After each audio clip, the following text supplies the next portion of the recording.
अध्याय 41 शिकंजा। सोमेश ने डालिया की तरफ ध्यान नहीं दिया। वह आज जितनी खुशी से हंस रही थी, भविष्य में उसे उतना ही ज्यादा रोना पड़ेगा। दोनों का तलाक हो गया और सोमेश अपना सामान समेटने के लिए घर वापस आया। जब उसने और डालिया ने शादी की थी तो ऐसा लगता था मानो वह सिंह परिवार में घर जमाई बनकर आया हो। घर में उसका अपना सामान ना के बराबर था, खासकर इन दिनों अमर का आना जाना बहुत बढ़ गया था और डालिया ने तो उसका बचा खुचा सामान भी फेंक दिया था। सोमेश ने केवल अपने जरूरी कागजात उठाए और बाकी किसी चीज के लिए नहीं कहा। डालिया लगातार उस पर नजर रखे हुए थी, उसे डर था कि कहीं वह घर से कुछ चुरा न ले। ये देखकर कि उसके पास केवल उसका पहचान पत्र था, उसने तंज कसते हुए नाक से कुड़ी, चतुर हो तुम भी। छोटू कहाँ है? सोमेश ने गंभीर चेहरे से उससे पूछा। वह बाकी सब कुछ छोड़ सकता था, लेकिन अपने बेटे को सिंह परिवार के पाले में नहीं छोड़ सकता था। रुक, अभी लाती हूँ। डालिया पड़ोस में गई और छोटू को वापस ले आई। बुजुर्ग महिला इस बात से डर रही थी कि कहीं वह बच्चे को पीट न दे, इसलिए वह भी उनके पीछे पीछे चली आई। जब उन्होंने वहां सोमेश को देखा तो उनके चेहरे की घबराहट कुछ कम हुई। सोमेश बेटा, तुम वापस आ गए, ये बहुत अच्छी बात है।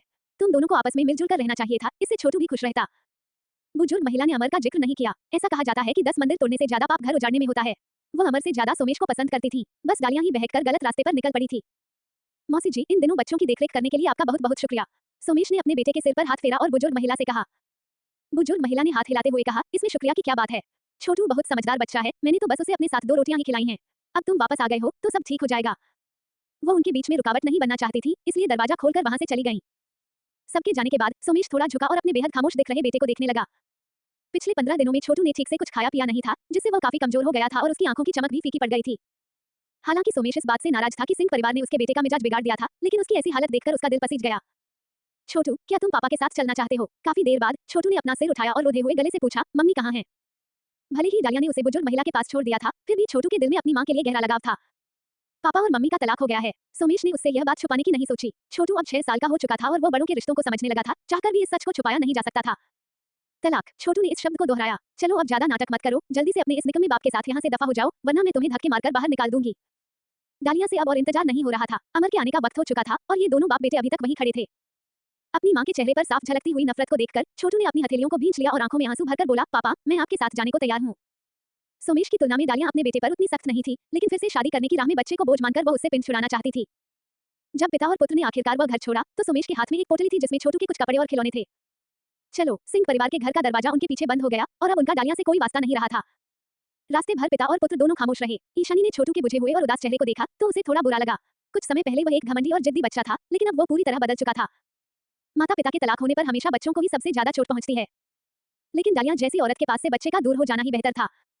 ईशानी को पूरा विश्वास था कि पुराने सोन परिवार के प्यार और सुरक्षा के साए में छोटू एक अच्छा इंसान बनकर उभरेगा। घर पहुंचने पर सुमित्रा देवी अपने पोते की यह हालत देखकर फफक पड़ी। दादा दादी के प्यार और अपने पिता का साथ पाकर छोटू के दिल को कुछ राहत मिली। 2 फरवरी को जिला मुख्यालय में एक बहुत बड़ी घटना घटी। पुलिस थाने के मुखिया चंद्र प्रकाश को हत्या की साजिश रचने के मामले में अदालत ने मौत की सजा सुनाई और उसके साले तथा गल्ला गोदाम के मुख्य प्रबंधक दलीप सिंह के पिता को भ्रष्टाचार, रिश्वतखोरी और महिला कामगारों के उत्पीड़न के आरोप में जेल में डाल दिया गया। उसे भी अपने बहनोई जैसा ही हश्र भुगतना तय था। ये खबर बाहर आते ही पूरे इलाके में सनसनी फैल गई। लोग हैरान होने के साथ साथ बेहद खुश भी थे। उन दोनों ने मिलकर बहुत से पाप किए थे और आखिरकार वे अपने अंजाम तक पहुंच गए। जब दलीप सिंह के पिता को गिरफ्तार किया गया, उस वक्त डालिया अमर के साथ अयाशी में डूबी हुई थी। उसका तलाक हो चुका था और उसका अगला कदम अमर से शादी करना था। कुछ देर साथ बिताने के बाद डालिया अमर की बाहों में सिमटकर बोली, अमर जी, आप अपनी उस पुरानी बीवी को कब तलाक दे रहे हैं और मुझसे कब ब्याह रचा रहे हैं? मैंने तो आपके लिए उस नाकारा इंसान से भी रिश्ता तोड़ लिया है। अमर ने अपने हाथों से उसकी कमर को सहलाया, लेकिन उसकी आंखों में नफरत और ऊब का भाव साफ झलक रहा था। वह अयाशी और मतलबी किस्म का इंसान था, जिसका किसी भी औरत के प्रति आकर्षण बहुत जल्दी खत्म हो जाता था। डालिया जब युवा थी तब वो उसे अपनी रानी मानता था, लेकिन अब जब वो उसे मिल चुकी थी तो उसका मन उससे भर चुका था। खासकर जब कोई औरत ज्यादा हक जताने लगती है तो शुरुआत में तो अच्छा लगता है, लेकिन बाद में उससे झुंझलाहट होने लगती है। थोड़ा और इंतजार करो, अभी सही वक्त नहीं आया है। तो फिर हम कब तक ऐसे रहेंगे? आपको मुझे कोई पक्का समय बताना होगा। आप मुझे इस तरह अनिश्चितकाल तक लटकाकर नहीं रख सकते। डालिया के भीतर थोड़ा डर समाने लगा था। उसे क्यों लग रहा था कि अमर अब उससे शादी नहीं करना चाहता। जब सही वक्त आएगा मैं खुद बता दूंगा। मुझे कुछ जरूरी काम से बाहर जाना है, इसलिए मैं अभी जा रहा हूँ। इतना कहकर अमर उठा, उसने अपने कपड़े पहने, दरवाजा खोला और बिना पीछे मुड़े वहां से चला गया। दरवाजा बंद होने पर अंदर आई ठंडी हवा के झोंके ने डालिया को कंपा दिया। अतीत में वे लोग जब भी मिलते थे अमर पूरी रात वहीं रुकता था और उसे अपनी बाहों में समेटे रखता था, लेकिन अब वो मर्द उसके प्रति केवल औपचारिकता निभा रहा था। आखिर कहाँ गलती हो गई थी? क्या दलीप सिंह ने ठीक से बात नहीं की थी? डालिया पूरी रात इसी उधेड़बुन में डूबी रही और सुबह उठते ही उसने दलीप सिंह से पूछने का फैसला किया। लेकिन जब वो दलीप सिंह के घर पहुंची तो उसने देखा कि दरवाजे पर बड़ा सा ताला और सील लगी हुई थी। उसकी मां और उसका भाई दोनों दरवाजे के बाहर जमीन पर बेसुध से बैठे हुए थे और उनके चेहरे पर निराशा छाई हुई थी। ये सब क्या हो रहा है? डालिया का दिल घबराहट से बैठने लगा।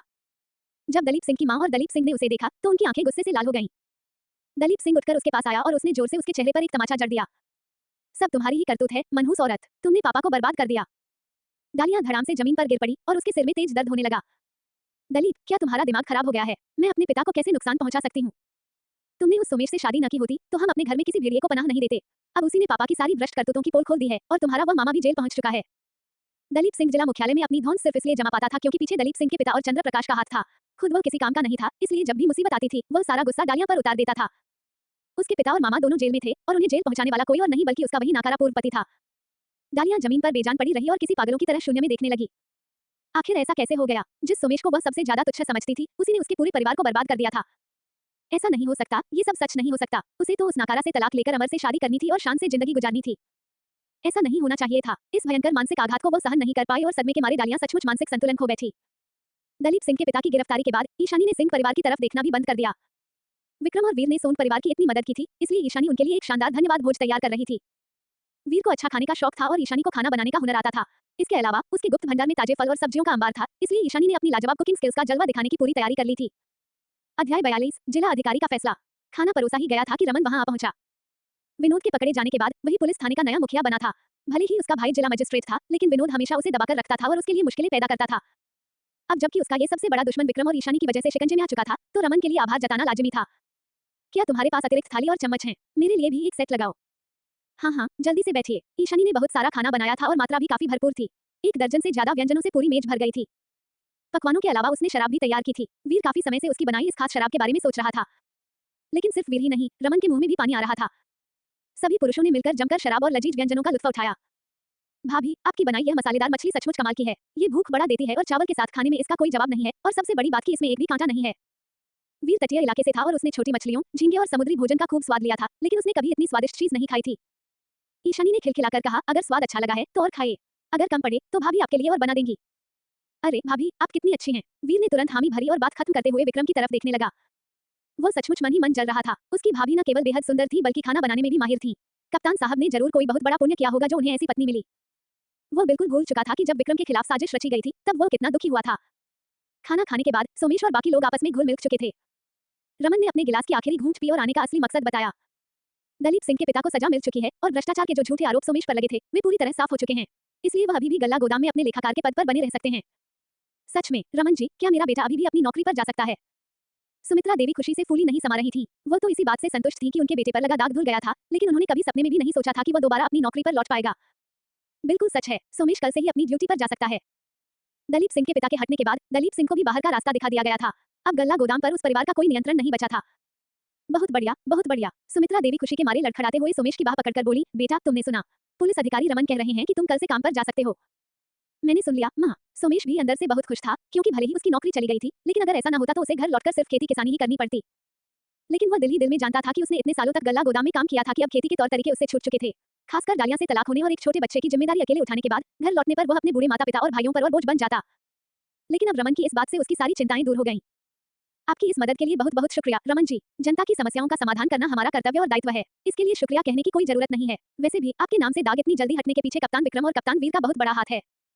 रमन उनकी तारीफ स्वीकार करने की हिम्मत नहीं जुटा पाया। असल में विनोद के पद से हटने का सबसे बड़ा फायदा उसी को मिला था, इसलिए सोन परिवार के यहाँ आने पर सोमेश की नौकरी बहाल करने के अलावा उसके पास एक और अहम काम भी था। ईशानी जी, जिला प्रशासन ने सर्वसम्मति से यह फैसला किया है कि आप गल्ला गोदाम की नई निदेशक का पद संभालें। क्या आप इसके लिए तैयार हैं? क्या? सबसे पहले सुमित्रा देवी के मुंह से चीख निकल पड़ी और इस बात ने सोन परिवार के हर सदस्य को हक्का बक्का कर दिया था। उनकी बेटी ईशानी को गल्ला गोदाम का मुखिया बना दिया जाए। क्या जिले के अधिकारी पागल हो गए हैं? बेशक अधिकारी पागल नहीं थे। यह फैसला जिला मजिस्ट्रेट ने तमाम विरोधों के बावजूद लिया था। ईशानी की बनाई लाल खजूर और मुलेठी की चाय तथा हर्बल वाइन अधिकारियों के आवासीय परिसर में बेहद लोकप्रिय हो चुकी थी। जिसने भी एक बार उसका स्वाद चखा वो उसका मुरीद हो गया। महिला साथियों इसे खूबसूरती बढ़ाने के लिए पीती थी और पुरुष साथी सेहत के लिहाज से इसका सेवन करते थे। कुल मिलाकर हर कोई रोज इसे पीना पसंद कर रहा था। विक्रम की पृष्ठभूमि और संपर्कों को ध्यान में रखते हुए जिला मजिस्ट्रेट को लगा कि इस समय गल्ला गोदाम की बागडोर संभालने के लिए ईशानी से बेहतर और कोई इंसान नहीं हो सकता। माफ कीजिए, मैं ये पद नहीं लेना चाहती। हालांकि ईशानी ने सीधे तौर पर मना कर दिया। सोमेश का तो मुंह खुला का खुला रह गया और वह बंद ही नहीं हो रहा था।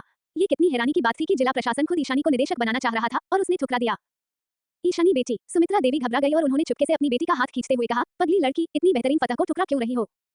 मेरे पास कोई बड़ी डिग्री या प्रशासनिक अनुभव नहीं है, इसलिए मैं सचमुच इस पद के लायक नहीं हूँ। ईशानी जानती थी कि जिला मजिस्ट्रेट उसे निदेशक क्यों बनाना चाहते हैं। अगर यह बात 10 साल पहले की होती तो वो यकीनन मान जाती। लेकिन इसी साल दिसंबर में देश भर में सुधार और खुलेपन की बयार बहने वाली थी। एक घाटे में चल रहे सरकारी कारखाने की जिम्मेदारी अपने सिर लेने से कहीं बेहतर था कि वह अपना खुद का कारोबार खड़ा करे। तुम पढ़ाई की परीक्षा पास कर सकती हो, अभी तुम बहुत छोटी हो और अगर मन लगाकर पढ़ाई करोगी तो निश्चित रूप से किसी अच्छे कॉलेज में दाखिला पालोगी। जहाँ तक तकनीक की बात है, हमारे जिले का ये गल्ला गोदाम दशकों से चल रहा है, लेकिन यहाँ जो उत्पाद बनता है वो तुम्हारी लाल खजूर और मुलेठी वाली चाय या हर्बल वाइन के सामने कुछ भी नहीं है। क्या यह अपने आप में एक बेहतरीन तकनीक नहीं है? रमन को लगा कि वह सिर्फ विनम्रता दिखा रही है, लेकिन साथ ही उसके मन में ईशानी के प्रति सम्मान और बढ़ गया था। केवल ऐसा व्यक्ति ही जो न तो घमंड करे और न ही खुद को कम समझे, एक अच्छा नेता बन सकता है। ईशानी मंद-मंद मुस्कुराई, अगर बात सिर्फ लाल खजूर, मुलेठी चाय और वाइन की है, तो इसके लिए मुझे निदेशक बनाने की कोई जरूरत नहीं है। हम मिलकर कारोबार कर सकते हैं। सहयोग। रमन उलझन में पड़ गया। मैं अपनी रेसिपी और बनाने का तरीका गल्ला गोदाम को दे सकती हूँ और इसके बदले कच्चा माल हम खुद सप्लाई करेंगे।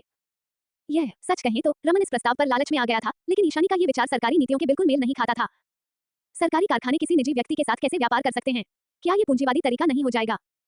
अगर पुलिस अधिकारी रमन को यह उचित नहीं लगता, तो आप हमारे साथ एक अनुबंध साइन कर सकते हैं। जब तक हम गल्ला गोदाम के आधिकारिक आपूर्तिकर्ता की तरह जुड़े रहेंगे, तब तक सब कुछ पूरी तरह वैध रहेगा। ठीक है। जब ईशानी ने इतनी साफ बात कह दी थी, तो रमन के लिए मना करने का कोई औचित्य नहीं बचा था। भले ही ईशानी निदेशक नहीं बनी, लेकिन लाल खजूर, मुलेठी की चाय और वाइन गल्ला गोदाम का हिस्सा बन गई और उसका मकसद पूरा हो गया। बेशक ईशानी का मकसद भी पूरा हो गया था। ये सोन परिवार के लिए एक कानूनी और मुनाफे वाला कारोबार साबित होने वाला था। गल्ला गोदाम के नाम पर सोन परिवार ने कारखाने के पीछे वाली पूरी पहाड़ी पट्टे पर ली और वहां विशेष रूप से खजूर और अंगूर के बाग लगाने का फैसला किया। उसके गुप्त भंडार के जादुई पौधों के बीजों के साथ इस साल ही फसल तैयार होने में कोई दिक्कत नहीं आएगी। और जब फल पककर तैयार हो जाएंगे, तब पारिवारिक अनुबंध जिम्मेदारी प्रणाली आधिकारिक तौर पर लागू हो जाएगी और वह ठेकेदार का नाम बदलकर सोन परिवार के नाम करवा देगी। इसके बाद से केवल गल्ला गोदाम को खजूर और अंगूर की आपूर्ति करके ही वे जिंदगी भर के लिए आर्थिक रूप से सुरक्षित हो सकते थे। इस समय पुराना सोन परिवार बेहद उत्साहित था। ईशानी ने 2 अलग-अलग रेसिपी बेचकर कुल 50,000 रुपए कमाए थे। 70 के दशक के आखिरी सालों में 50,000 रुपए की कीमत आज के समय के लाखों रुपयों से भी ज्यादा थी। ये तो गनीमत थी कि चूंकि गल्ला गोदाम घाटे में चल रहा था, इसलिए ईशानी ने इसे बेहद कम कीमत पर बेचा था। प्रधान झाव ने बिना एक पल गवाए उस 10,000 रुपए से सबसे पहले पहाड़ी को पट्टे पर लेने के लिए अपनी सहमति दे दी और गल्ला गोदाम की मुहर के साथ यह काम पक्का हो गया। दोनों पक्षों द्वारा पुलिस थाने में जाकर अनुबंध पर हस्ताक्षर करने के बाद भी प्रधान झाव थोड़े हैरान थे। महज 6 महीने पहले गांव के लोग ईशानी की वजह से पूरे सोन परिवार से मुंह मोड़ लेते थे, लेकिन आज उसी ईशानी ने अपने हुनर के दम पर परिवार के हर सदस्य के लिए एक पक्की और सुरक्षित नौकरी का रास्ता बना दिया था। कोई भी इंसान आसानी से 10,000 रुपए नकद दे सकता था और अपनी मर्जी से पहाड़ पट्टे पर ले सकता था। आखिर इंसानों की किस्मत में इतना बड़ा अंतर क्यों होता है?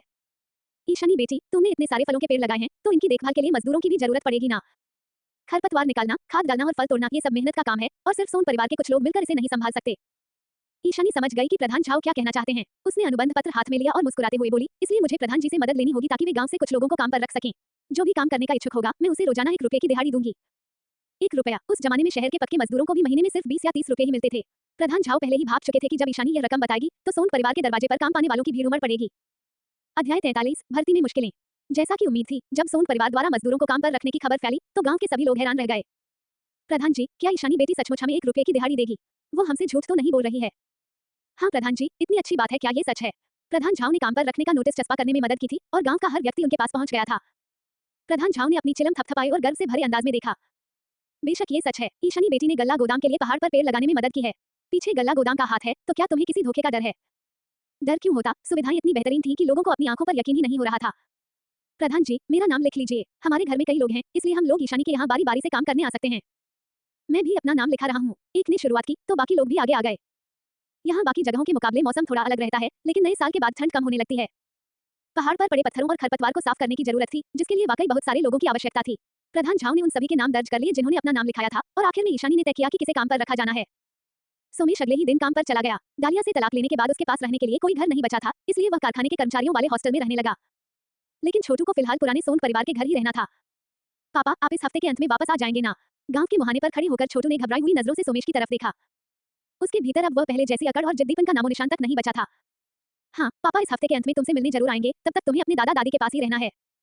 सोमेश ने अपने बेटे के सिर पर हाथ फेरा। उसे भीतर से बहुत दुख हुआ और डालिया के प्रति उसका गुस्सा और बढ़ गया। ठीक है पापा, मैं बहुत सीधा बनकर रहूंगा, आप काम पर जाइए। छोटू ने अपने होंठ सिकुड़े और एक बनावटी मुस्कान चेहरे पर ले आया। उसकी माँ ने उसे छोड़ दिया था, इसलिए अब इस दुनिया में उसके पास केवल उसके पिता ही बचे थे। सोमेश वहां से चला गया और सुमित्रा देवी उसे अपने साथ घर ले आई। मयंक, किंजल और सुमन दरवाजे पर खेल रहे थे। जब उन्होंने उसे वापस आते देखा, तो तीनों बच्चे थोड़ा असहज महसूस करने लगे। छोटू ने पहले उन्हें बहुत परेशान किया था और अब उसे पुराने सोन परिवार के घर में ही रहना था। उन्हें उस पर दया भी आ रही थी और थोड़ा क्षोभ भी था। खासकर किंजल और सुमन सोच रही थी कि अगर छोटू ने उन्हें फिर से मारा, तो क्या वे दोबारा शिकायत कर पाएंगी। छोटू ने भी उनकी तरफ देखा। पहले उसके नाना ननिहाल के लोग कहा करते थे कि सोन परिवार गरीब है और उनके बच्चे छोटे भिखारी हैं, इसलिए वह उन पर नीची नजर रखता था और बिना किसी झिझक के तीनों बच्चों को सताता था। लेकिन इस पूरी घटना के बाद छोटू की दुनिया देखने की नजर पूरी तरह बदल चुकी थी। मयंक और किंजल शहर के बच्चों से भी ज्यादा स्मार्ट और आधुनिक थे। उनके पिता एक फौजी अफसर थे और गाड़ी चला सकते थे, जबकि उसके अपने दादा और चाचा के पास ऐसा कुछ नहीं था। और सुमन, जो कभी बहुत सहमी और दबी हुई रहती थी, अब पूरी तरह बदल चुकी थी। ये सोचते हुए कि उसने अतीत में उन्हें कितना नीचा दिखाया था, छोटू ने शर्म से अपना सिर झुका लिया। मुझे माफ कर दो, उद्धरण चिन्ह डॉट डॉट डॉट। इसने क्या कहा? किंजल ने दबी आवाज में अपने भाई और सुमन से पूछा। सुमन ने अपना सिर घुमाया और उसके कान में फुसफुसाते हुए कहा, शायद ये हमसे माफी मांग रहा है। हो सकता है हमने गलत सुना हो। दोनों को लगा कि उनकी आवाज बहुत धीमी थी, लेकिन छोटू ने उनकी बात सुन ली थी। किंजल और सुमन की प्रतिक्रिया ने उसे और भी ज्यादा शर्मिंदा कर दिया। मुझे तुम लोगों पर नहीं हंसना चाहिए था और किंजल के खिलौने नहीं तोड़ने चाहिए थे। मैं वाकई शर्मिंदा हूँ। एक बार जब माफी मांगने की शुरुआत हो गई तो बाकी बात कहना उसके लिए आसान हो गया। सुमित्रा देवी ने अपने पोते को अपनी गलती मानते और सुधारते हुए देखा तो उनकी आंखों में संतोष का भाव उभर आया। गनीमत थी कि बड़े बेटे ने डालिया से तलाक ले लिया था, वरना उसका पोता पूरी तरह बर्बाद हो जाता। भैया ने माफी मांग ली है किंजल, क्या तुम उसे एक और मौका दे सकती हो?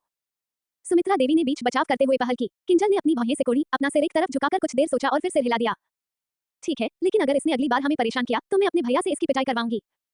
मयंक के मारने का तरीका वाकई दर्दनाक था और छोटू उस बात से आज भी सहमा हुआ था। मैं अब कभी ऐसा नहीं करूंगा, ठीक है? फिर हम सब तुम पर नजर रखेंगे। किंजल कोई छोटी सोच वाली बच्ची नहीं थी और वैसे भी अपनी मां के जाने के बाद छोटू पहले से ही काफी लाचार लग रहा था। हाँ, छोटू ने जोर से सिर हिलाया और फिर थोड़ी हिचकिचाहट के साथ पूछा, क्या मैं भी तुम्हारे साथ खेल सकता हूँ? ठीक है, क्या तुम्हें सुडोकू खेलना आता है? सुडोकू क्या होता है? किंजल की बात सुनकर छोटू उलझन में पड़ गया। उसने पिछले साल ही बालवाड़ी जाना शुरू किया था। वो 100 तक गिनती गिन सकता था और दर्जनों अक्षर पहचान सकता था, लेकिन उसने कभी सुडोकू का नाम नहीं सुना था।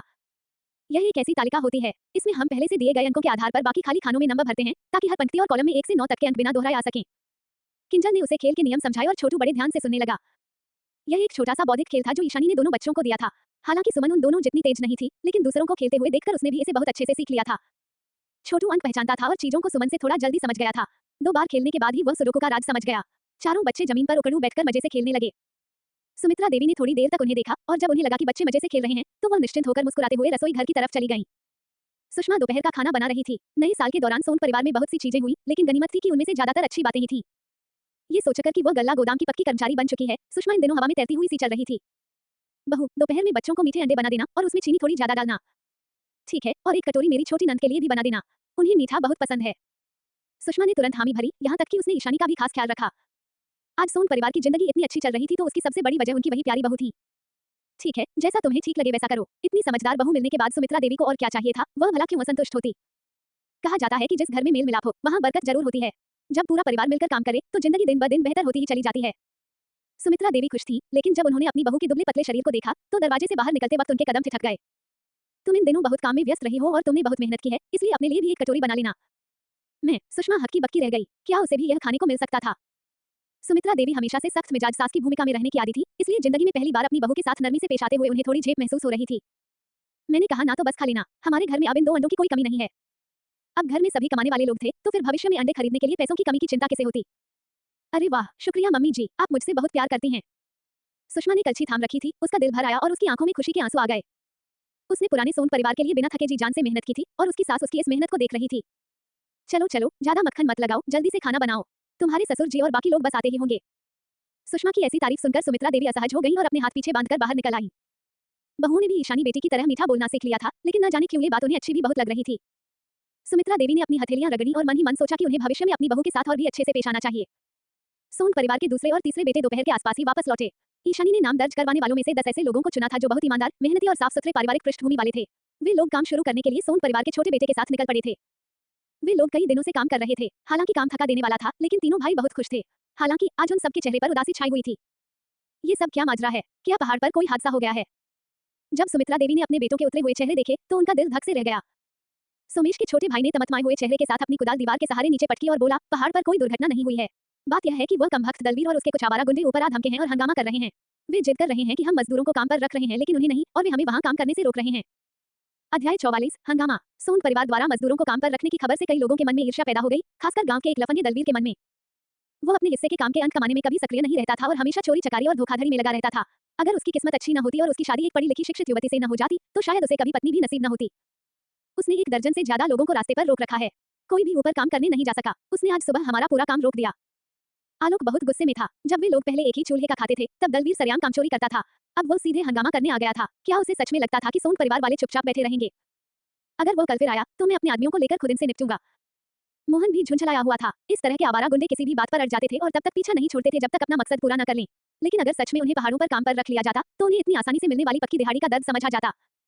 ईशानी बाहर से अंदर आई और दोनों की बातचीत सुन ली। उसने इन दिनों विक्रम से कहकर अंगूर के पौधे तलाशने के लिए कहा था।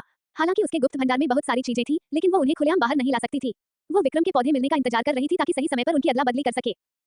विक्रम और वीर अगले ही दिन अपनी छावनी वापस लौट गए थे। जब शांति बनाए रखने वाले वे दोनों वहां नहीं थे तो दलवीर और उसके साथियों की हिम्मत बढ़ गई और वे हंगामा करने चले आए। ईशानी ने ठंडी सांस ली और दरवाजा धकेलकर अंदर आ गई। पापा, आप छोटे भाई की बात मानिए, ये लोग सिर्फ सबक सिखाने के बाद ही सीधी लाइन पर आएंगे। जैसे ही ईशानी सामने आई, सोन परिवार के लोगों को एक मजबूत संबल मिल गया। मोहन को भी लगा कि उसकी पिटाई करना ही सही रहेगा, लेकिन वे संख्या में बहुत ज्यादा थे और उनसे आसानी से पंगा नहीं लिया जा सकता था। ये सब मुझ पर छोड़ दीजिए। इस बीच दलवीर नशे में धुत होकर घर लौटा। वह और उसके दोस्त पुराने सोन परिवार के यहाँ हंगामा करने की योजना बना रहे थे। वो उस दिन मिलने वाली 1 रुपये की दिहाड़ी की लालच में पागल हो रहा था। महीने के 30 रुपये उसके मदिरापान के शौक को पूरा करने के लिए काफी थे। संध्या कहाँ है? बाहर आओ और अपने आदमी के पैर धो। अंदर का कमरा शांत था, फिर धीमी कदमों की आहट सुनाई दी और जल्द ही पर्दे के पीछे से एक दुबली पतली और सहमी हुई महिला बाहर आई। वो अपना सिर झुकाए हुए, कंधे झुकाए पूरी तरह खामोश थी। जल्दी करो, ज्यादा नखरे मत दिखाओ। दलवीर ने संध्या को लात मारी, जिससे वह लड़खड़ा गई, लेकिन उसके हाथ में बाल्टी पूरी तरह स्थिर थी, जिससे साफ था कि वह इस बर्ताव की आदी हो चुकी थी।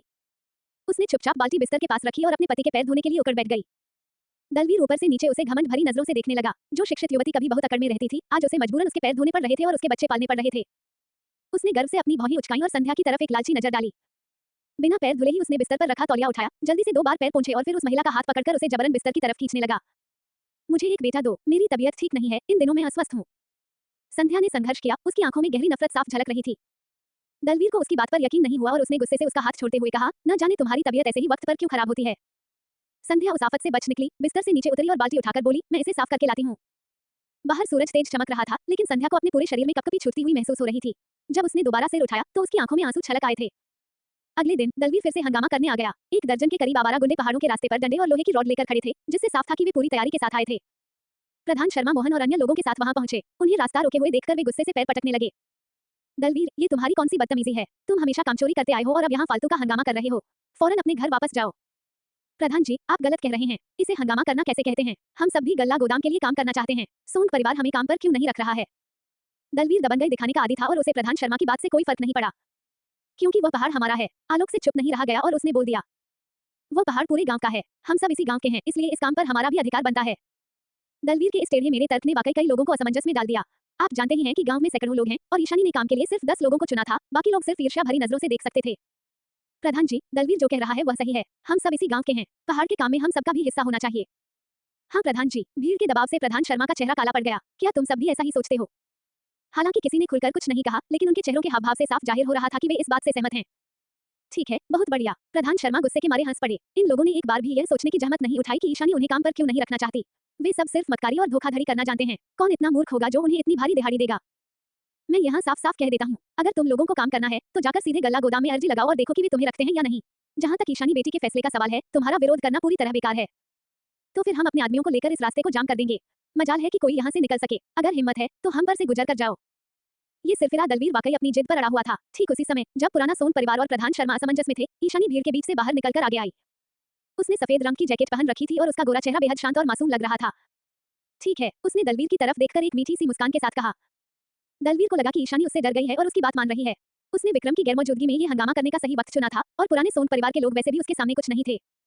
जहां तक ईशानी का सवाल था, दलवीर उसे कुछ समझता ही नहीं था। ईशानी ने सोन परिवार की मदद के लिए जो भी किया था, उसे लगता था कि यह सब विक्रम की ताकत के कारण हुआ होगा। एक छोटी सी लड़की में भला कितनी कुवत हो सकती है। ईशानी बहन समझदार निकली। चलो फिर हमारे भाइयों के साथ भी अनुबंध पर साइन कर लो। उसने दांत निकालते हुए गंदी नजरों से ईशानी की तरफ देखा। हाँ, इस बार ईशानी वाकई दिल से हंस पड़ी। अगर कोई उसे अच्छी तरह जानता होता तो वह समझ जाता कि अब किसी की शामत आने वाली है। मैंने कहा ना कि तुम्हारे ऊपर से गुजरना है। छोटे भाई, अपनी कुदाल मुझे देना। आलोक ने बिना एक पल गंवाए अपनी कुदाल उसके हाथ में थमा दी, फिर अपनी आस्तीनें ऊपर चढ़ाई और दलवीर को खतरनाक नजरों से घूरने लगा। दलवीर को पहले ईशानी पर बिल्कुल तरस नहीं आया और उसने उसे हल्के में लिया था। भला एक छोटी सी लड़की से क्या डरना। लेकिन जब वो कुदाल उसके शरीर पर पड़ी तो उसके होश उड़ गए। बहुत तेज दर्द हुआ, असहनीय दर्द। उसके शरीर पर खून का एक कतरा भी नहीं निकला था, लेकिन दर्द सीधे उसकी हड्डियों की गहराइयों तक उतर गया था। वो उस भयानक दर्द को सहन नहीं कर पाया और चीखते हुए जमीन पर गिर पड़ा। बाकी गुंडों का भी यही हश्र हुआ। वे लोग संभल भी नहीं पाए थे कि ईशानी ने एक एक करके सबको धूल चटा दी और ईशानी ने सचमुच उनके शरीर पर पैर रखते हुए आगे कदम बढ़ा दिए। उसने कुदाल जमीन पर रखी और पुराने सोन परिवार तथा पहाड़ पर काम करने वाले उन 10 मजदूरों की तरफ देखा। तुम सबने सुना ना कि दलवीर क्या कह रहा था? अगर ऊपर पहाड़ पर जाना है तो बस इनके ऊपर से पैर रखकर गुजर जाओ। आओ, इनके ऊपर पैर रखो। क्या क्रूरता थी, वाकई दिल दहला देने वाली। अगर ये दर्जन भर लोग सचमुच उन पर पैर रखकर गुजर जाते तो दलवीर और उसके गुंडों की आधी जान वैसे ही निकल जाती और खासकर पूरे गांव के सामने इस तरह पैरों तले कुचले जाने का मतलब था कि उनकी बची कुची इज्जत भी मिट्टी में मिल जाती। हर कोई अभी भी दुविधा में था कि अगर भविष्य में दलवीर और उसके साथी बदला लेने आए तो क्या होगा। लेकिन आलोक से रुका नहीं गया। वह सबसे आगे बढ़ा और उसने सीधे दलवीर के चेहरे पर अपना पैर रख दिया। इस कमबख्त ने सोन परिवार को परेशान करने की हिम्मत की थी, तो अब डरने की क्या जरूरत थी। आलोक को आगे बढ़ते देख बाकी लोगों ने भी बिना डरे कदम बढ़ा दिए। अध्याय 45, पेड़ लगाना। 1 दर्जन से अधिक लोगों के सामने आते ही दलवीर और उसके साथी बुरी तरह सहम गए और उनकी बोलती बंद हो गई। जिन लोगों के मन में पहले से ही सोन परिवार के प्रति थोड़ी बहुत खुन्नस थी, उन्होंने जब यह नजारा देखा तो वे कांप उठे और चुपचाप पीछे हट गए। उन्होंने दोबारा कभी पहाड़ों पर जाकर काम करने की बात तक नहीं की। ईशानी वाकई बहुत सख्त है, उसके साथ पंगा लेना उनके बस की बात नहीं है। ईशानी बेटी, अब इनका क्या करना है? प्रधान शर्मा ने जमीन पर गिरे पड़े और दर्द से कराह रहे उन लफंगों की तरफ देखकर ईशानी से पूछा। इन सबको इस तरह यहाँ पड़े रहने देना कोई ठीक बात नहीं थी। ईशानी पहले ही सब कुछ तय कर चुकी थी। उसने पीछे जंगल की तरफ आवाज लगाई, थानेदार साहब बाहर आ जाइए। क्या पुलिस वाले भी यही हैं? थानेदार साहब अपने आदमियों के साथ बाहर आए और उन्होंने ईशानी की तरफ सिर हिलाया। गल्ला गोदाम के काम में रुकावट डालकर इन लोगों ने कानून तोड़ा है। मैं इन्हें गिरफ्तार करने आया हूँ। आपकी मेहनत के लिए शुक्रिया। इस पूरी बातचीत को देखकर वहां मौजूद हर शख्स को समझ आ गया कि माजरा क्या है। ईशानी पूरी तैयारी के साथ आई थी। उसने पहले दलवीर और उसके साथियों को सबक सिखाने के लिए उनकी पिटाई की और फिर तुरंत पुलिस को बुलाकर उन्हें गिरफ्तार करवा दिया। इस पूरी कार्रवाई के बाद अब गांव में किसी की भी हिम्मत नहीं होगी कि वह सोन परिवार के साथ पंगा ले सके। जब दलवीर और उसके साथियों को गिरफ्तार करके ले जाया गया तो गांव के ज्यादातर लोगों ने ताली बजाकर खुशी जताई। हालांकि वे खुद पहाड़ों पर काम करने नहीं जा पा रहे थे, लेकिन कम से कम गांव में उपद्रव मचाने वाले तो कम हो गए थे। जब प्रधान शर्मा और ईशानी खबर देने दलवीर के घर गए तो संध्या आंगन में बैठकर कपड़े धो रही थी। कड़ाके की ठंड का दिन था और ठंडे पानी में लगातार हाथ डालने की वजह से उसकी उंगलियां गाजर की तरह सूज गई थीं। जब उसने प्रधान शर्मा की बात सुनी तो वह इतनी चौंक गई कि उसके हाथ से पानी का टब उलट गया। उसकी बेजान आंखों में एक हल्की सी चमक कौंध गई। क्या दलवीर सचमुच गिरफ्तार हो गया है? प्रधान शर्मा को लगा कि वह डर के मारे परेशान है, इसलिए उन्होंने उसे दिलासा दिया। वो सिर्फ हंगामा करने में शामिल था, कोई बहुत बड़ा जुर्म नहीं किया है। मुझे लगता है कि 8-10 दिन में छूटकर वापस आ जाएगा। ओह, संध्या की आंखों की वह चमक पल भर में बुझ गई। उसने बिना कुछ कहे अपना सिर दोबारा झुका लिया और मशीन की तरह यांत्रिक ढंग से कपड़े धोने लगी। मैं समझ गई, प्रधान जी, मुझे ये बात बताने के लिए शुक्रिया।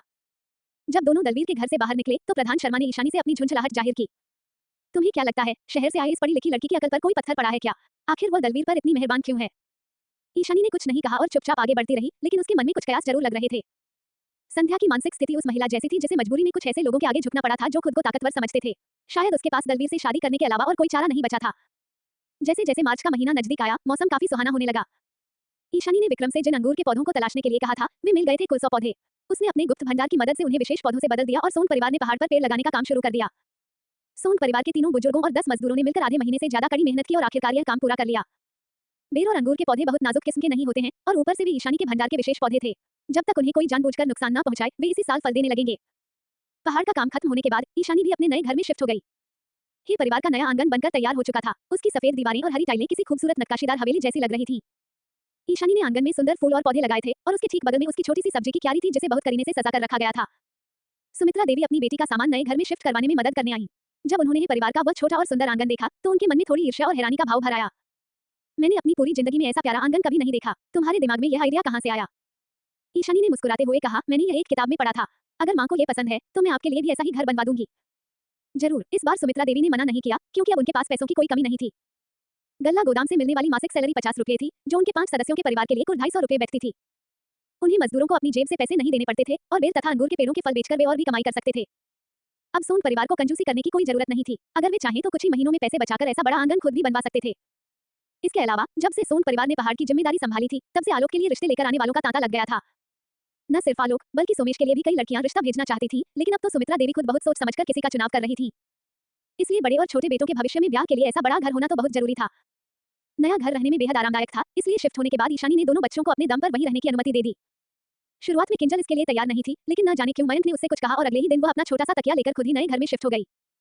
ये देखकर ईशानी को बहुत खुशी हुई। दोनों बच्चे अब स्कूल जाने की उम्र के हो चुके थे और वाकई उनके भीतर आत्मनिर्भर बनने की आदत डालने का यही सही वक्त था। स्कूल की बात करें तो ईशानी इन दिनों उनके दाखिले के लिए एक अच्छे बालवाड़ी स्कूल की तलाश कर रही थी। गांव में स्कूल और बालवाड़ी दोनों थे, लेकिन वहां की पढ़ाई का स्तर शहर जैसा नहीं हो सकता था। लेकिन अब चूंकि वे सभी गल्ला गोदाम के पक्के कर्मचारी थे, इसलिए उनके बच्चे स्वाभाविक रूप से कंपनी के ही बालवाड़ी स्कूल में जा सकते थे। मयंक, किंजल, सुमन और छोटू इस साल चारों बच्चे एक साथ स्कूल जाने वाले थे। ईशानी शहर में एक घर खरीदना चाहती थी ताकि बच्चों के आने जाने में आसानी हो। बस दिक्कत ये थी कि इस दौर में अपने घर आसानी से कोई नहीं बेचता था और ईशानी तो सीधे दिल्ली में ही जमीन या मकान खरीदना चाहती थी। बेहतर यही होगा कि वे अभी से 2 हवेलियां खरीद ले ताकि भविष्य में जब कीमतें बढ़े तो उन्हें इसका पूरा फायदा मिले। लेकिन वह किसी न किसी दिन दिल्ली जाएगी ही और उस कहानी के मुख्य पात्र से उसका आमना सामना होना तय था। हरीश के घटिया कारनामों को याद करके ईशानी को लगा कि उसे अपने कदम और तेजी से आगे बढ़ाने होंगे। सोन परिवार के तीनों भाई पहाड़ पर काम करने में व्यस्त थे, इसलिए उन्हें नदी में जाकर मछली पकड़ने का वक्त नहीं मिल रहा था। इन दिनों ईशानी का मन कुरकुरी तली हुई मछली खाने का हो रहा था और इस मौसम में नदी के झींगे भी काफी ताजे मिल रहे थे। उसने ताजे हरे प्याज की एक मुट्ठी तोड़ी और उन्हें कढ़ाई में डालकर ऐसा शानदार छौंक लगाया कि खुशबू से मुंह में पानी आ जाए। बाकी बच्चे आपस में खेल रहे थे, इसलिए उसे उनकी कोई फिक्र नहीं थी। ईशानी ने अपनी पीठ पर एक छोटा सा थैला लादा और छोटी नहर की तरफ चल पड़ी। अब गांव का हर शख्स खेतों में काम करने में व्यस्त था, इसलिए नहर के आसपास का इलाका पूरी तरह शांत था। लेकिन जैसे ही ईशानी वहां पहुंची, उसने देखा कि नदी के बीचों बीच एक पानी का भंवर बन रहा था और एक महिला का शरीर धीरे धीरे उसमें डूबता जा रहा था। उद्धरण चिन्ह विस्मयादिबोधक चिन्ह विस्मयादिबोधक चिन्ह विस्मयादिबोधक चिन्ह। तौबा, ईशानी एक पल के लिए सन रह गई, लेकिन उसका शरीर उसके दिमाग से भी ज्यादा तेजी से हरकत में आया। उसने अपना थैला जमीन पर फेंका और सीधे उफनती नदी में छलांग लगा दी। हालांकि इस नदी को छोटी नहर कहा जाता था, लेकिन इसका पानी काफी गहरा और तेज था, इसलिए बड़े बच्चों को यहाँ अकेले खेलने की मनाही थी। ईशानी की शारीरिक ताकत बहुत ज्यादा थी और पिछले 6 महीनों से विशेष पौधे खाने की वजह से उसकी फुर्ती और गति गजब की हो चुकी थी। जब वह तैरकर उस महिला के पास पहुंची तब तक उसका शरीर लगभग पानी के नीचे जा चुका था। ईशानी ने बिना एक पल गंवाए उसके कपड़ों को पकड़ा और उसे खींचकर ऊपर ले आई। पूनम ने मरने की ठान रखी थी और उसने खुदकुशी करने के लिए ही इस सूने वक्त को चुना था। उसके मन में जीने की कोई इच्छा नहीं बची थी। इसके बावजूद किसी ने उसे बचा लिया और वह भी ठीक उस ईशानी ने जिसे वह सबसे ज्यादा नापसंद करती थी। खांसते हुए, तुमने मुझे क्यों बचाया, मुझे मरने क्यों नहीं दिया, कहते हुए उसने ईशानी को धक्का दिया और वह दोबारा पानी में कूदना चाहती थी। उस महिला के बाल बिखरे हुए थे और उसका चेहरा कागज की तरह सफेद पड़ चुका था, बिल्कुल नदी से निकाली गई किसी भूतिया परछाई की तरह। धड़ाम, ईशानी किसी को अपनी आंखों के सामने यूं मरते नहीं देख सकती थी। उसने दुनिया के अंत जैसे भयानक दौर में भी जीने के लिए कड़ा संघर्ष किया था, लेकिन पूनम तो बिना किसी वजह के अपनी जान गंवाने पर तुली हुई थी। मरना कौन सा मुश्किल काम है, लेकिन क्या तुमने कभी उन लोगों के बारे में सोचा जो जिंदा हैं? अगर तुम मर गई तो चाचा और चाची कैसे जी पाएंगे? वो पूनम को उसके माता पिता का वास्ता देकर जीने के लिए मनाना चाहती थी, लेकिन ईशानी की बात सुनकर पूनम तंज कसते हुए हंस पड़ी। लेकिन वे लोग ही तो मुझे मरने के लिए मजबूर कर रहे हैं। वो भी जीना चाहती थी, लेकिन क्या जिंदा रहने के लिए एक औरत का अपनी मर्जी के खिलाफ शादी के बंधन में बंधना जरूरी है? उसने पहले सही लोगों को नहीं पहचाना था और गलत रास्ते पर चली गई थी, तो क्या उसे अपनी गलती सुधारने का एक मौका भी नहीं मिलना चाहिए? वह अब और शादी नहीं करना चाहती थी और किसी भी पुरुष के साथ अपनी जिंदगी नहीं बिताना चाहती थी, लेकिन उसके अपने माता पिता ही उसे जबरन इस दलदल में धकेल रहे थे। ईशानी के फिक्रमंद चेहरे को देखकर पूनम ने एक दर्द भरी मुस्कान के साथ कहा, ईशानी, सच कहूं तो मुझे तुमसे बहुत जलन होती है। तुम चाहे जितने भी अटपटे काम करो, सोन परिवार हमेशा तुम्हारे साथ चट्टान की तरह खड़ा रहता है, लेकिन मेरे साथ ऐसा नहीं है। मेरे लिए तो सारे रास्ते बंद हो चुके हैं। अध्याय 46, शादी मत करो। पूनम जानती थी कि आज उसकी जान नहीं जाएगी, इसलिए वह अपने भीगे हुए शरीर को घसीटते हुए वापस अपने घर की तरफ बढ़ चली। ईशानी ने उसकी पीठ की तरफ देखा और उसकी आंखों में एक गंभीर चमक कौंध गई। हालांकि पूनम कुछ साल पहले सनकी हो गई थी, लेकिन तब भी उसके दिल में जीने की थोड़ी उम्मीद बची थी। पर अब वह सिर्फ एक चलती फिरती लाश जैसी लग रही थी। और उसने जो बातें कही थी, ईशानी ने अपना थैला उठाया और चुपचाप उसके पीछे पीछे हो ली। पूनम का घर। जैसे ही पूनम घर के अंदर घुसी, उसने अपने माता पिता, चाचा और चाची की चीख पुकार सुन ली। पूनम, तुम्हारे साथ यह क्या हुआ? क्या तुम नदी में गिर गई थी? पूनम ने कोई जवाब नहीं दिया और एक भावशून्य चेहरे के साथ सीधे घर के अंदर चली गई। ईशानी दीवार के सहारे छिपकर उनकी बातें सुनने लगी। पूनम की खामोशी पर उसके माता पिता का गुस्सा और भड़क उठा। उसके पिता ने उसके मुंह पर जोरदार तमाचा जड़ दिया। मत सोचो कि मैं नहीं जानता तुम्हारे दिमाग में क्या चल रहा है। अगर तुम मर भी जाओगी, तब भी मैं तुम्हारी लाश को उस रसूखदार परिवार के यहाँ भेज दूंगा। अरे इसके पिता, जरा नरमी से पेश आओ। लाला जी ने 500 रुपए शगुन देने के लिए सिर्फ इसलिए हाँ की है क्योंकि वह पूनम के रूप रंग पर फिदा है। सोचो अगर तुमने लाला जी को चोट पहुंचा दी और वह अपने फैसले से मुकर गए तो क्या होगा? चाची, जो कभी अपनी बेटी से सबसे ज्यादा प्यार करती थी, अब सिर्फ शगुन के पैसों की रट लगाए बैठी थी। पैसों के आगे परिवार का प्यार और रिश्ते भी अपनी कीमत खो बैठते हैं। थोड़ी देर तक उनकी बातें सुनने के बाद ईशानी समझ गई कि पूनम क्यों मरना चाहती थी। औरतें हमेशा से परिवार और शादी के इस जाल में फंसी रहती हैं। शादी न करना ऐसा माना जाता है जैसे उसने कोई बहुत बड़ा गुनाह कर दिया हो, और ज्यादातर औरतें इस पिंजरे से कभी बाहर नहीं निकल पाती। आज की औरतों का यही हाल था और 70 के दशक में तो ये स्थिति और भी ज्यादा बदतर थी। ईशानी की याददाश्त के मुताबिक पूनम एक बहुत मजबूत और समझदार लड़की थी। उसने पढ़ाई में मूल लेखिका से भी बेहतर प्रदर्शन किया था। मूल लेखिका ने सिर्फ प्राइमरी तक की पढ़ाई की थी, जबकि पूनम ने मिडिल स्कूल तक पढ़ाई की थी। अगर मूल लेखिका ने विक्रम के खिलाफ साजिश न रची होती और उसे एक अच्छा जीवन साथी न मिल जाता, तो पूनम की शादी उस नालायक से नहीं होती और न ही उसका जीवन इस तरह गलत रास्ते पर भटकता। घर के अंदर से आ रही तीखी चीखों और गालियों को सुनकर ईशानी का दिल भारी हो गया। कहा जाता है कि औरतें समाज का आधा हिस्सा होती हैं, लेकिन महिलाओं की कीमत का पैमाना आज भी सिर्फ घर परिवार की चारदीवारी तक ही सीमित है। पूनम और संध्या जैसी महिलाओं को अपनी जिंदगी शादी जैसे झमेलों में बर्बाद नहीं करनी चाहिए, खासकर किसी गलत इंसान से शादी करके तो बिल्कुल भी नहीं। ईशानी एक ठंडी आह भरकर चुपचाप अपने घर लौट आई। किंजल अभी भी छोटी मछलियां खाने का इंतजार कर रही थी, लेकिन उसके हाथ सिर्फ एक खाली टोकरी ही लगी। मम्मी, क्या आज छोटी मछलियां नहीं मिली? ईशानी ने अपनी बेटी के सिर पर प्यार से हाथ फेरा और बोली, मम्मी कल पकड़ कर लाएंगी, मुझे आज शहर जाना है। ईशानी महिलाओं के लिए रोजगार के अवसरों के सिलसिले में थानेदार रमन से मिलने जिला मुख्यालय जा रही थी। पूनम जैसी महिला जो मरने पर आमादा थी, उसे सिर्फ तभी बचाया जा सकता था जब वो आर्थिक रूप से आत्मनिर्भर बने, जिससे उसे मानसिक रूप से भी मजबूती मिले और अंततः वह खुद को बचा सके, वरना वह धीरे धीरे किसी मुरझाए हुए फूल की तरह दम तोड़ देती। रमन को जब उसका मकसद पता चला तो उसे कोई हैरानी नहीं हुई। जब से ईशानी ने गल्ला गोदाम की निदेशक का पद ठुकराया था, तब से रमन को लगने लगा था कि उसका हर फैसला अनोखा होता है। गल्ला गोदाम में महिला कामगारों की जरूरत है, लेकिन नौकरी पाने के लिए उन्हें लिखित परीक्षा पास करनी होगी। इस दौर में कारखाने में नौकरी पाने वाले लोग या तो अपनी पहुंच रखते थे या फिर उनके पास अच्छी शैक्षणिक योग्यता होती थी। सोन परिवार उन गिने चुने परिवारों में से एक था जिसके सभी सदस्य ईशानी के हुनर की बदौलत पक्के कर्मचारी बन चुके थे। अगर पूनम गल्ला गोदाम में काम करना चाहती है, तो उसे भी अपनी मेहनत के दम पर ही आगे आना होगा। फैक्ट्री में भर्ती के नियम समझने के बाद ईशानी के दिमाग में एक पक्का प्लान तैयार हो गया था। पुलिस थाने से निकलने के बाद वह सीधे डिपार्टमेंटल स्टोर गई और वहां से बिस्कुट के 2 डिब्बे खरीदे। इस तरह के बिस्कुट में दूध की सौंधी खुशबू होती थी और यह बच्चों तथा बुजुर्गों को बहुत पसंद आते थे। बाजार में आते ही इसने पूरे इलाके के बिस्कुट बाजार पर कब्जा कर लिया था। इस इलाके में खाद्य उत्पादन के मामले में कोई खास बढ़त नहीं थी और यह जिला पूरे प्रांत के सबसे पिछड़े जिलों में गिना जाता था। ईशानी की लाल खजूर और मुलेठी की चाय तथा हर्बल वाइन ने ही जिला मजिस्ट्रेट को एक नई उम्मीद दी थी। यही वजह थी कि उन्होंने तमाम विरोधों के बावजूद ईशानी को गल्ला गोदाम का निदेशक बनाने पर जोर दिया था, लेकिन ईशानी की इसमें कोई दिलचस्पी नहीं थी। 15 मार्च का वह एक आम दिन था जिस दिन पूनम की शादी तय हुई थी। जब लालाजी बैलगाड़ी लेकर दुल्हन लेने पहुंचे तो पूरे गांव में सनसनी फैल गई। पूनम के माता पिता पागल हो गए हैं। लालाजी तो इस उम्र में पूनम के पिता की उम्र के लगते हैं। लड़की चाहे जितनी भी बदनाम हो जाए, लेकिन वे उसके साथ ऐसा सलूक कैसे कर सकते हैं? वे पागल नहीं हैं। लालाजी ने उन्हें शगुन के तौर पर पूरे 500 रुपए दिए हैं, जो पूनम जैसी दूसरी शादी वाली लड़की के लिए मुंहमांगी कीमत से भी ज्यादा हैं। हाँ, मुझे लगता था कि उसके घर वाले उससे बहुत प्यार करते हैं, लेकिन अब साफ दिख रहा है कि वे सिर्फ पैसों के भूखे हैं। पूनम ने लाल रंग का छोटा सा कुर्ता पहन रखा था और उसके आमतौर पर बिखरे रहने वाले बाल करीने से संवारकर एक चमकदार चोटी में गूंथ दिए गए थे। अगर उसके चेहरे पर छाई उस मुरझाने वाली उदासी को नजरअंदाज कर दिया जाए तो वह सचमुच एक नई नवेली दुल्हन जैसी लग रही थी। लेकिन उसके चेहरे का वह खौफनाक सूनापन हर किसी को ये बताने के लिए काफी था कि यह शादी उसकी मर्जी के खिलाफ हो रही है। कितना बड़ा पाप है ये। क्या उसके माँ बाप को भगवान के कोप से डर नहीं लगता? आसपास खड़े लोगों की बातें चाची के कानों तक भी पहुंच रही थीं। उनकी आंखें एक पल के लिए कांपी, लेकिन अगले ही पल उन्होंने खुद को संभाल लिया। तुम लोग क्या जानो, लाला जी भले ही थोड़े उम्रदराज हैं, लेकिन वे बहुत संभल कर चलने वाले और ख्याल रखने वाले इंसान हैं।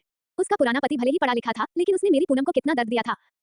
चाची की इन बातों ने लोगों के मन में उनके प्रति और भी घृणा भर दी। वे अपने फायदे के लिए अपनी ही बेटी के पुराने जख्मों को सरेआम कुरेद रही थी। इससे साबित हो गया कि अपनी बेटी के प्रति उनका प्रेम पूरी तरह झूठा था। अगर वे सच में अपनी बेटी से प्यार करती तो क्या कभी उसे इस तरह जबरन आग में झोंकती? वहां मौजूद हर शख्स की नजरों में पूनम के प्रति गहरी सहानुभूति थी। पूनम ने ऐसा कोई अपराध नहीं किया था और उसका इस तरह बर्बाद होना वाकई बेहद त्रासद था। लाला जी ने जानवरों की खाल की एक टोपी पहन रखी थी और उनकी पीठ झुकी हुई थी। वो पूनम के पिता से 10 साल छोटे लगते थे, लेकिन शक्ल सूरत से उनसे भी ज्यादा बुरे नजर आते थे। पापा, मम्मी, मैं पूनम को अपने साथ ले जा रहा हूँ। आप लोग फिक्र मत करना, मैं इसका पूरा ख्याल रखूंगा। कहते हुए लाला जी ने आगे बढ़कर पूनम का हाथ पकड़ने की कोशिश की।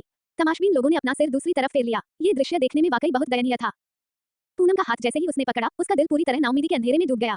अगर उसका पिछला पति किसी जलते हुए अलाव की तरह था, तो ये लाला जी सीधे किसी नरक की आग जैसे थे। माँ, उसने अपना सिर घुमाया और एक बार फिर अपनी माँ की तरफ देखा। शायद उसे उम्मीद थी कि शायद उसका दिल पसीज जाए।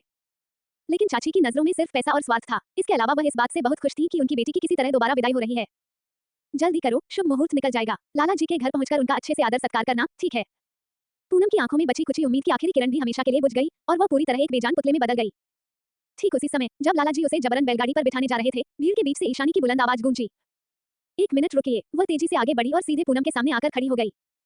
पूनम दीदी, क्या तुम सच में इस इंसान से शादी करना चाहती हो? पूनम जाहिर है कि शादी नहीं करना चाहती थी, लेकिन उसे समझ नहीं आया कि ईशानी अचानक ऐसा क्यों पूछ रही है। क्या सच में ऐसा हो सकता था कि अगर वह न चाहे तो उसे जबरन कोई ब्याह नहीं कर सकता? पूनम ने खुद पर ही हंसते हुए कहा, मेरा मामला तुमसे कोई ताल्लुक नहीं रखता। बिल्कुल सही कहा ईशानी, मैं जानती हूँ कि अब तुम बड़ी अफसर बन गई हो और हम गरीबों को नीची नजर से देखती हो, लेकिन तुम मेरी बेटी की अच्छी खासी शादी में अंगाड़ा मत बनो। चाची ने गुस्से से तमतमाते हुए डांटा। वह अब ईशानी से जलने लगी थी और मन ही मन सोचती थी कि ऐसी किस्मत उसकी बेटी की क्यों नहीं थी। किसी महिला की मर्जी के खिलाफ उसकी शादी करवाना कानूनन जुर्म है। मैं तुमसे फिर पूछ रही हूँ पूनम दीदी, क्या तुम इस शादी के लिए राजी हो? ईशानी ने चाची की चिल्लाहट पर कोई ध्यान नहीं दिया और अपनी नजरें सीधे पूनम पर टिकाए रखी। उसकी आंखों में गजब का आत्मविश्वास और ताकत झलक रही थी। किसी महिला की मर्जी के खिलाफ शादी करवाना गैरकानूनी है, ये बात पूनम के कानों में किसी गूंज की तरह गूंज उठी। उसने दोबारा ईशानी की तरफ देखा और उसे ईशानी की आंखों के भीतर एक मजबूत सहारा और हौसला नजर आया। पूनम ने कांपते हुए अपने हाथ लाला जी की पकड़ से खींच लिए, अपने होंठ भींचे और पूरे दृढ़ निश्चय के साथ बोली, उद्धरण चिन्ह डॉट डॉट डॉट मैं यह शादी नहीं करना चाहती। ईशानी के चेहरे पर एक प्यारी सी मुस्कान फैल गई और पूनम की नजरों में उसका वो गोरा चेहरा किसी गर्म धूप की किरण जैसा सुकून देने वाला लग रहा था। उसकी आवाज में गजब का उत्साह और चमक थी। ठीक है, तो फिर तुम्हें ये शादी करने की कोई जरूरत नहीं है। अध्याय 47 रिश्ता तोड़ना। तुम क्या बकवास कर रही हो लड़की? तमाशा मत बनाओ। अगर तुमने मेरी पूनम की शादी में कोई अड़चन डाली तो मैं तुम्हारे घर आकर तुमसे लड़ूंगी। चाची ये देखकर घबरा गई कि उनकी बेटी ईशानी की बातों में आकर बहक रही है। लेकिन अगर पूनम के मन में पहले से ही यह विचार न होता तो वह ईशानी की बातों से इतनी जल्दी प्रभावित नहीं होती। उसने मुड़कर अपनी मां का सामना किया और एक एक शब्द चबाते हुए कहा, मां, मैं शादी नहीं करूंगी। क्या तुम शादी नहीं करना चाहती? लाला जी पहले ही शगुन दे चुके हैं। क्या तुम यूं ही सरेआम रिश्ता तोड़ दोगी? ऊपर से वह पहले से ही दूसरी शादी कर रही थी और इस तरह सबके सामने बेइज्जती होने से चाची का गुस्सा 7वें आसमान पर पहुंच गया था। चाचा भी गुस्से से अगबबुला हो उठे और उन्होंने किसी को पीटने का मन बनाते हुए तुरंत लाला जी को वहां से दुल्हन लेकर जाने का इशारा किया। एक हंसी खुशी की शादी पूरी तरह एक तमाशे में बदल चुकी थी। पूनम के मन में अपने माता पिता के प्रति जो थोड़ी बहुत ममता बची थी, वह भी अब पूरी तरह खत्म हो चुकी थी। पापा, माँ, मैं आपकी बेटी हूँ, मैं शादी नहीं करना चाहती, तो क्या ये कोई गुनाह है? चाची ने कड़े स्वर में जवाब दिया, नहीं, क्योंकि तुम मेरी बेटी हो, इसीलिए तुम्हारे लिए शादी करना जरूरी है। पूनम, तुम्हारे पापा और मेरे पास सिर्फ तुम ही एक औलाद हो। हम बुढ़ापे में तुम्हारे सहारे की उम्मीद लगाए बैठे हैं, लेकिन तुम हर रोज घर में किसी पागल की तरह नाटक करती हो, कोई काम धंधा नहीं करती और हमारी नाक कटा रही हो। अब जब लाला जी तुमसे शादी करने को तैयार हैं, तो तुम्हें और किस बात की शिकायत है? चाची को उसे कुछ और साल पालने में कोई इतराज नहीं था, लेकिन वह रोज रोज का तमाशा कैसे झेलती? आने वाले वक्त में वे दोनों पति पत्नी क्या करते? यही बेहतर था कि अभी किसी ऐसे इंसान को खोज लिया जाए जो शादी करने को तैयार हो, ताकि एक अच्छी खासी रकम शगुन के रूप में मिल सके और उनके बुढ़ापे का ठिकाना पक्का हो सके। चाची की ये बातें सुनकर पूनम का दिल अंदर से पूरी तरह टूट गया। वो अपनी माँ को दोष नहीं दे रही थी। इस दुनिया में हर माँ बाप मोहन और सुमित्रा देवी जितने निस्वार्थ नहीं होते। उसके माता पिता जैसे तमाम लोग हैं जो अपनी संतानों को बुढ़ापे की लाठी मानकर पालते पोसते हैं, लेकिन उसने तो अपने परिवार को सिर्फ बदनामी ही दी थी।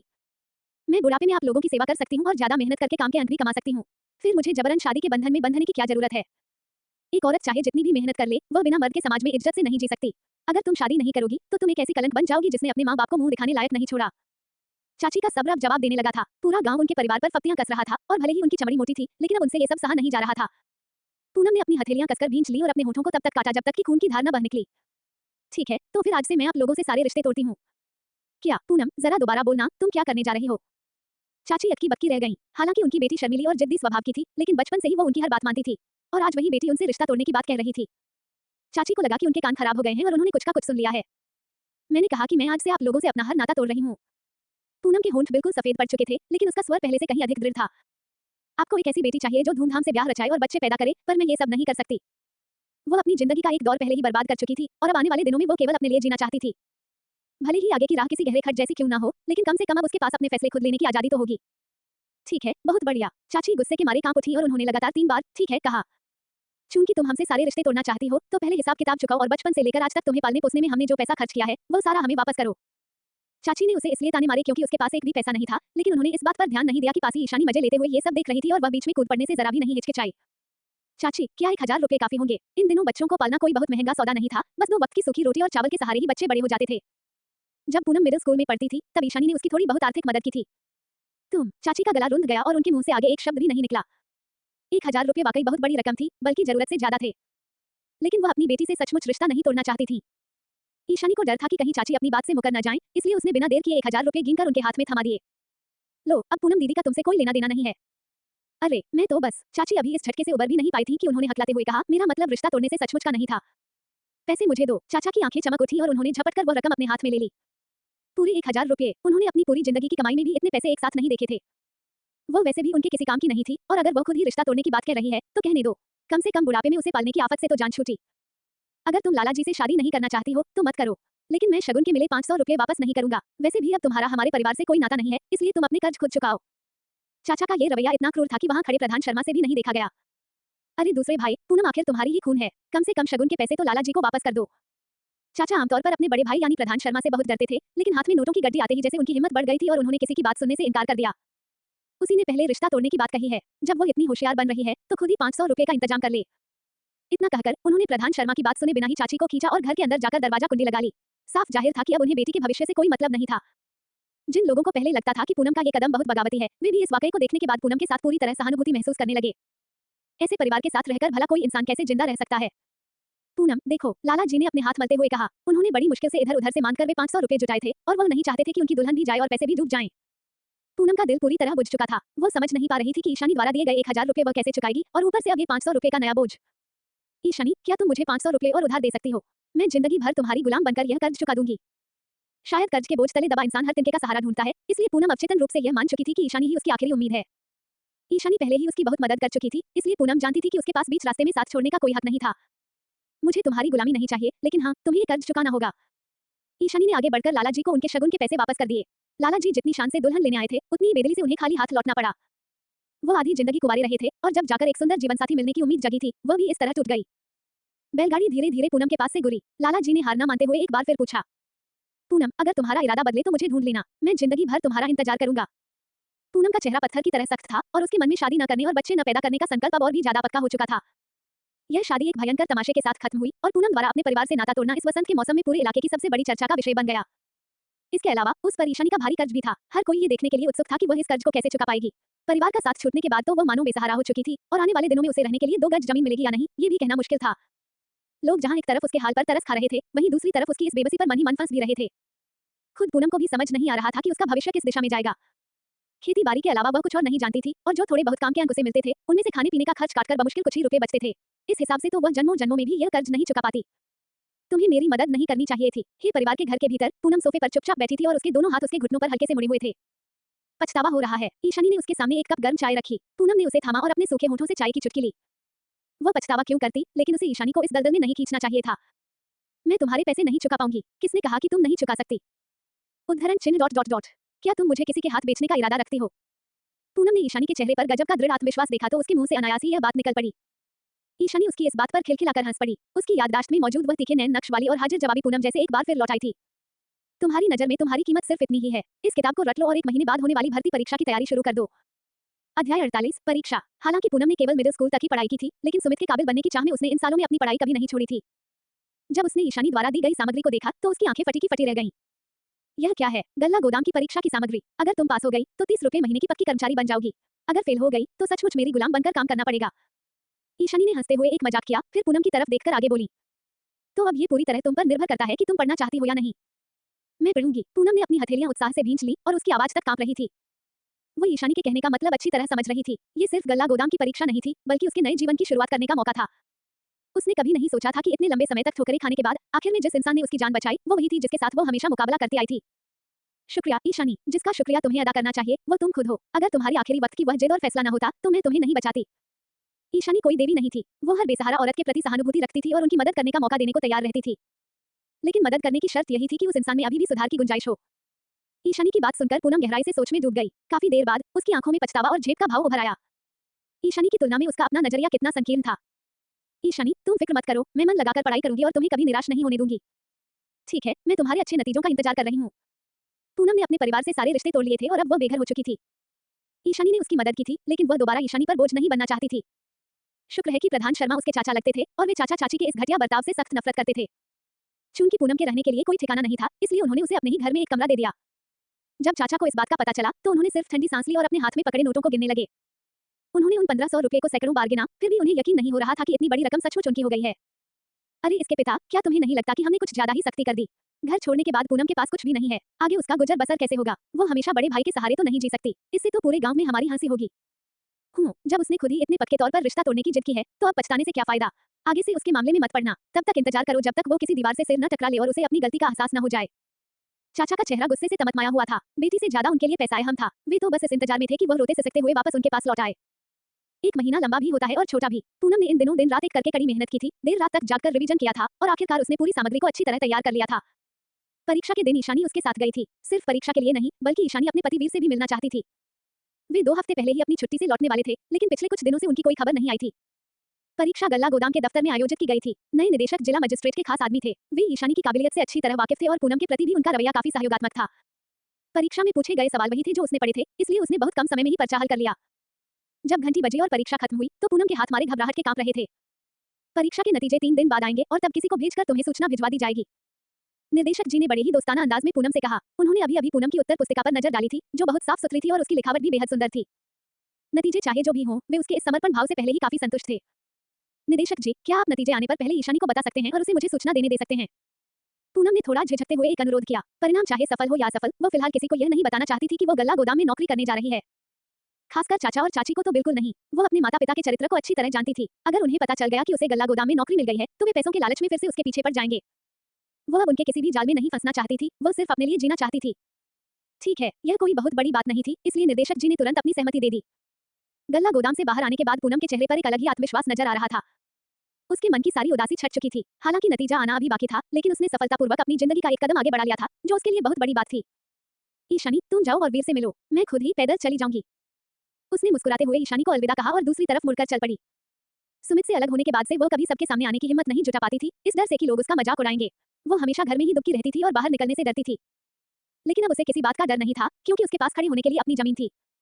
जब इंसान खुद मजबूत हो तो वो किसी भी आंधी तूफान से नहीं डरता। ईशानी ने उससे विदा लेने के बाद बस स्टैंड का रुख किया, लेकिन बस में चढ़ने से ठीक पहले उसने देखा कि वीर अपनी जीप लेकर वहीं आ खड़े हुए हैं। ईशानी, गाड़ी में बैठो, तुम्हें कैसे पता चला कि मैं यहीं हूँ? ईशानी थोड़ी हैरान रह गई। वीर ने आगे बढ़कर उसकी सीट बेल्ट बांधी और सहजता से उसका हाथ अपने हाथ में ले लिया। रमन ने मुझे बताया था। अच्छा, ईशानी ने सिर हिलाया और नीचे अपने हाथ की तरफ देखने लगी जो वीर की पकड़ में था। वीर को अब उसके हाथ पकड़ने की आदत सी हो गई थी। इन दिनों मैं एक जरूरी ड्यूटी पर गया था, इसलिए तुम्हें बता नहीं पाया। तुम्हें परेशान करने के लिए माफी चाहता हूँ। वो एक हाथ से गाड़ी चला रहे थे और दूसरे हाथ से अपनी पत्नी की हथेलियों को सहला रहे थे। ईशानी को गुदगुदी सी महसूस हुई और उसके कान गर्म हो गए, इसलिए उसने जल्दी से अपना हाथ खींच लिया। मुझे कोई परवाह नहीं थी, तुम बस ठीक से गाड़ी चलाओ। वीर ने उसके गोरे और दमकते हुए चेहरे की तरफ देखा और उनके होठों पर एक प्यारी सी मुस्कान तैर गई। खैर, ईशानी को भले ही परवाह न हो, लेकिन बेचैनी तो उन्हें खुद हो रही थी। वे जल्द से जल्द अपनी पत्नी के साथ सुकून से वक्त बिताना चाहते थे। जीप है परिवार के नए आंगन के बाहर आकर रुकी। दोनों बच्चे पुराने घर पर खेल रहे थे। अब तो छोटू के आ जाने से चारों बच्चे हर रोज खूब धमाल मचाते थे। ईशानी पहले ही योजना बना चुकी थी कि वो बच्चों को बालवाड़ी में दाखिला दिला देगी और गल्ला गोदाम का स्कूल उनके पढ़ने के लिए बिल्कुल सही जगह थी। तुम भूखे होगे, मैं तुम्हारे लिए कुछ बनाकर लाती हूँ। गाड़ी के रुकने से पहले ही ईशानी फुर्ती से नीचे उतर गई।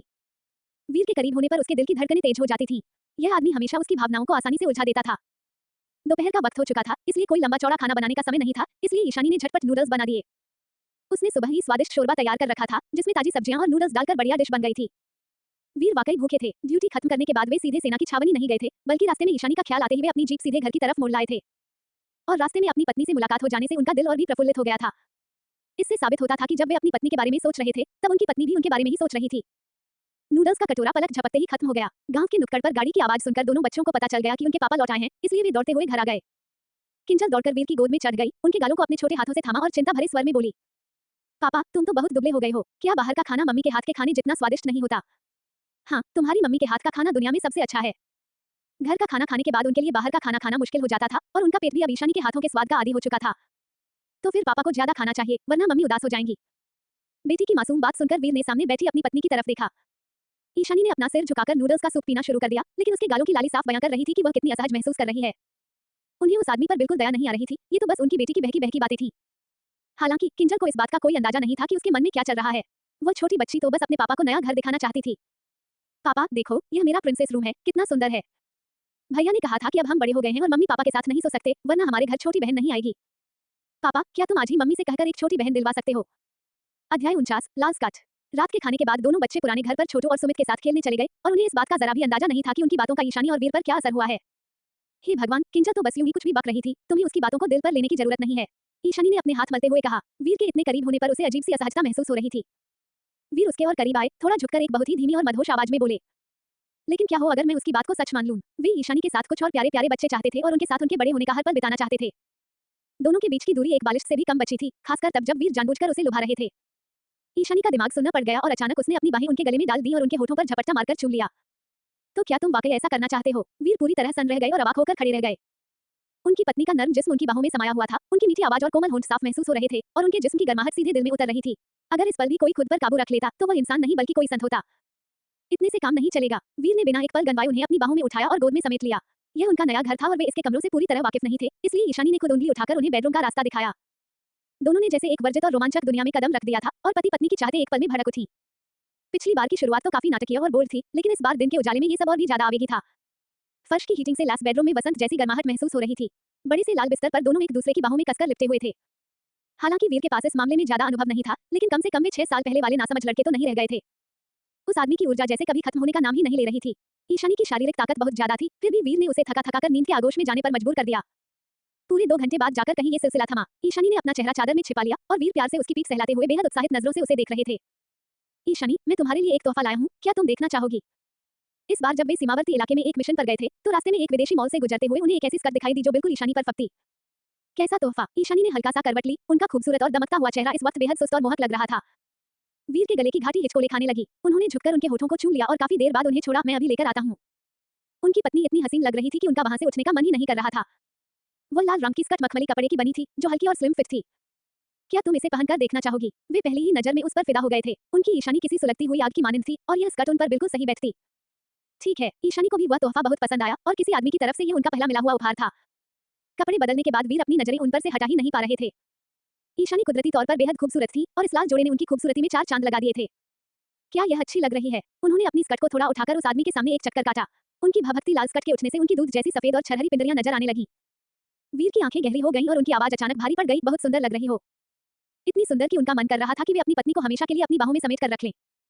उन्होंने जैसा सोचा वैसा ही किया। उस औरत के टखनों को वीर के मजबूत हाथों ने थाम लिया और स्कर्ट का घेर उनके पैरों से छूने लगा। वीर के होठों के चुंबन उनके टखनों से होते हुए ऊपर की तरफ बढ़ने लगे। जब तक सब शांत हुआ, तब तक दोनों बच्चे भी वापस लौट आए थे। ईशानी ने लाल स्कर्ट के साथ काली लेगिंग और काले रंग के बूट पहन रखे थे। उनकी पतली कमर इतनी दुबली थी कि कोई उसे एक हाथ में थाम ले। किंजल ने अपनी टिमटिमाती आंखों से उन्हें देखा और उसका मुंह ऐसे खुला रह गया मानो उस पर किसी ने शहद लगा दिया हो। मम्मी, आप बहुत सुंदर लग रही हो, किसी अप्सरा से भी ज्यादा सुंदर। है ना पापा? हाँ, तुम्हारी मम्मी बहुत सुंदर हैं। वीर ने प्यार से भरी नजरों से उनकी तरफ देखा। ईशानी ने गुस्से और शरारत से उन्हें घूरा। दोपहर में भी तो इसी आदमी ने उनकी कमर में हाथ डालकर उनसे यही कहा था कि वो बहुत सुंदर लग रही हैं। बस उस बात को याद करके ही ईशानी के गाल मारे शर्म के लाल होने लगे। दोनों नन्हे बच्चों के लिए रात के खाने में मछली का दलिया बना हुआ था। वे अभी भी मछली के स्वाद में डूबे हुए थे, इसलिए सुमेश ने वक्त निकालकर नहर से 2 ताजी मछलियां पकड़ लाई थीं। मछली का वह दलिया बेहद ताजा और स्वादिष्ट था और परिवार के चारों सदस्यों ने बिना सिर उठाए उसे मजे से खाया। दोपहर में ज्यादा खेलने की वजह से दोनों बच्चे थक चुके थे और दोनों बड़े भी काफी व्यस्त रहे थे। रात के खाने के बाद दोनों बच्चों ने वीर को काफी देर तक अपने साथ उलझाए रखा, जिससे उस बेचारे आदमी की हालत खराब हो गई जो अपनी पत्नी के साथ कुछ अकेले पल बिताना चाहता था। पापा, आज रात आपको मम्मी से कहकर एक छोटी बहन जरूर दिलवानी है, ताकि कल मैं अपनी छोटी बहन को बाहर नहला धुलाकर घुमा सकूं। वह सचमुच एक ऐसी छोटी बहन चाहती थी जिसके साथ वह खेल सके और उसे अपनी गुड़िया की तरह सुंदर सुंदर कपड़े पहना सके। ठीक है, वीर ने बिना एक पल की देर किए सिर हिलाकर हामी भर दी। वे अपनी बेटी को बिल्कुल निराश नहीं करेंगे और इसके लिए पूरी मेहनत करेंगे। इसलिए ईशानी, जो बेचारी रात में चैन की नींद सोना चाहती थी, उसे वीर ने फिर से आधी रात तक जगाए रखा। जब आखिरकार वह गहरी नींद में डूबी, तो उनके मन में बस एक ही ख्याल था, आगे से इस नए नवेले मर्द के साथ पंगा नहीं लेना है, वरना भुगतना उन्हीं को पड़ेगा। इस बार वीर की छुट्टियां लंबी थीं और वे पूरे 1 हफ्ते तक घर पर रुक सकते थे। वे हर वक्त ईशानी के आसपास ही रहते थे, ईशानी जहां जाती वे भी वहीं पहुंच जाते। यहाँ तक कि सुमित्रा देवी को भी कुछ गड़बड़ महसूस हुई और उन्होंने अपनी बेटी को अलग ले जाकर चुपचाप पूछा, मेरे दामाद को क्या हो गया है? वो तुम्हें ऐसे घूरते रहते हैं मानो तुम उनकी आंखों का तारा हो। क्या वे एक पल के लिए भी तुमसे दूर नहीं रह सकते? पति पत्नी के बीच प्यार होना अच्छी बात है, लेकिन ये तो कुछ ज्यादा ही हो रहा था। सुमित्रा देवी को तो यहाँ तक शक होने लगा था कि कहीं वीर ने कोई ऐसी हरकत तो नहीं कर दी जिससे ईशानी से उन्हें कोई गलती छुपानी पड़ रही हो।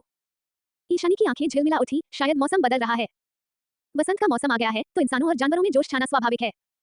सुमित्रा देवी उलझन में पड़ गईं और अपनी बेटी की बात का मतलब नहीं समझ पाईं। लेकिन जब तक दोनों के बीच रिश्ते अच्छे हैं, तब तक उन्हें किसी बात की फिक्र नहीं थी। वो रुआबदार भेड़िया अब एक चिपकाने वाले और वफादार कुत्ते में बदल चुका था।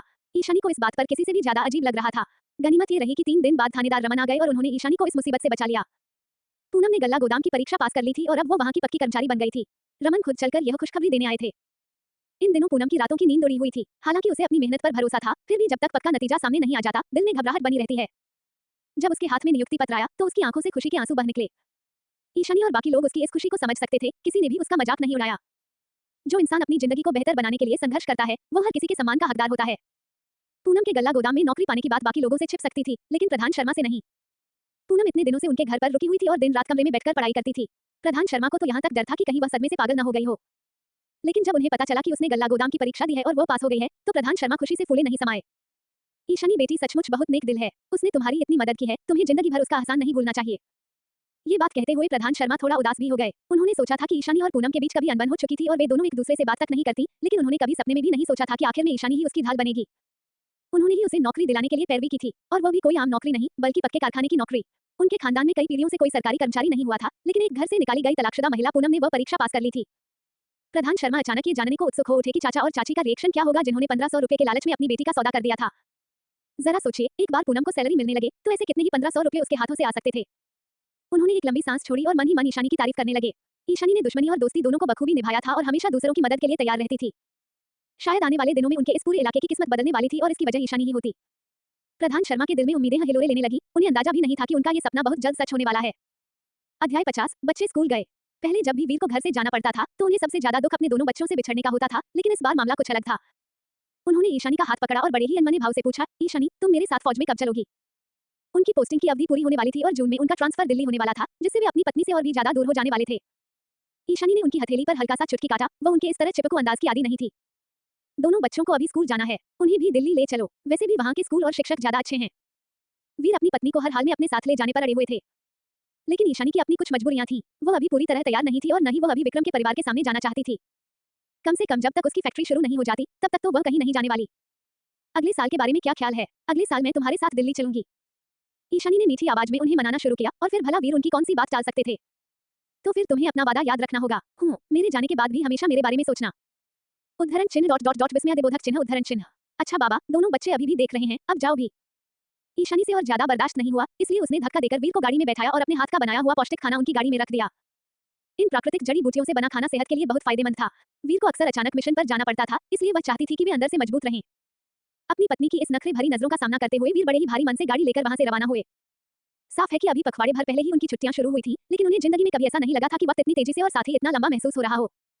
ईशानी ने पहाड़ की ढलान पर बहुत सारे फलदार पौधे लगाए थे, जिनमें आड़ू, खुबानी, नाशपाती, सेब, कीवी, ब्लूबेरी के साथ साथ चीड़ और अखरोट के पेड़ भी शामिल थे, जिन्हें उसने अपने जादुई स्पेस में उगाया था। वह भविष्य में जो फैक्ट्री लगाने वाली थी, उसका नाता भी खाद्य पदार्थों से ही था, इसलिए उसने अभी से उन खास पौधों को जमीन पर लगाना शुरू कर दिया था। सौंग परिवार इस समय काफी व्यस्त था, लेकिन सभी का स्वास्थ्य और मूड बहुत अच्छा था। खासकर इन विशेष पौधों से बनी चीजें खाने के बाद से वे सभी अपनी उम्र से कई साल जवान दिखने लगे थे। अब पूरे गांव के लोग सौंग परिवार से सबसे ज्यादा ईर्ष्या करते थे और ईशानी की सबसे ज्यादा इज्जत करते थे। पूरे गांव में अब किसी की इतनी हिम्मत नहीं थी कि वो ईशानी के बारे में एक भी गलत शब्द बोल सके। लेकिन विक्रम दलजीत इस मामले में एक अपवाद था। वे दर्जन भर मनचले युवक ईशानी द्वारा बुरी तरह पीटे जाने के बाद आधे महीने तक पुलिस थाने की हवालात में बंद रहे थे। अब वे ईशानी से डरते भी थे और उससे नफरत भी करते थे।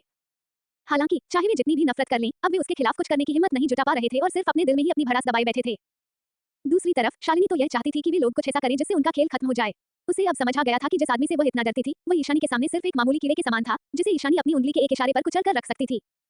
शालिनी थोड़ी देर के लिए सुन्न रह गई। जवानी के दिनों में उसके मन में भी बड़ी बड़ी महत्वाकांक्षाएं थी, फिर भला वो किसी ऐसे नाचीज कीड़े के चंगुल में कैसे फंसी रह गई। अरे ओ बहरी छिनार, क्या तू अपने मर्द की सेवा करने नहीं आएगी? क्या तुझे नहीं पता कि तेरे मर्द की टांग में अभी भी दर्द है? कमरे के भीतर से दलजीत की चीखने की आवाज गूंज रही थी। आमतौर पर ऐसी आवाज सुनते ही शालिनी के हाथ पांव कांपने लगते थे और अगर जरा सी भी देर हो जाती थी तो दलजीत उसे पीटना शुरू कर देता था। लेकिन जब से उसने दलजीत को ईशानी के हाथों पिटते और पस्त होते देखा था, तब से उसके दिल का वह पुराना डर धीरे धीरे कहीं गायब हो चुका था। ऐसे मामूली कीड़े से भला किस बात का डरना है ना? क्या तू मेरी टांग तोड़ने पर तुली है? अपने गंदे हाथ दूर हटा मुझसे। दलजीत की टांग टूट चुकी थी और वह बिस्तर पर पड़ा हुआ था। इन दिनों शालिनी ही उसकी देखभाल कर रही थी और उसके पैरों की मालिश करती थी। लेकिन आज शालिनी ने जानबूझकर थोड़ा ज्यादा जोर लगा दिया, जिससे दलजीत दर्द के मारे चीख उठा। हालांकि वह बिस्तर पर लेटे-लेटे ही चिल्ला सकता था, और जब उसने शालिनी पर हाथ उठाने की कोशिश की तो वह आसानी से बच निकली। इस लुका-छिपी के बाद शालिनी के दिल में एक अजीब सी रोमांचक लहर दौड़ गई।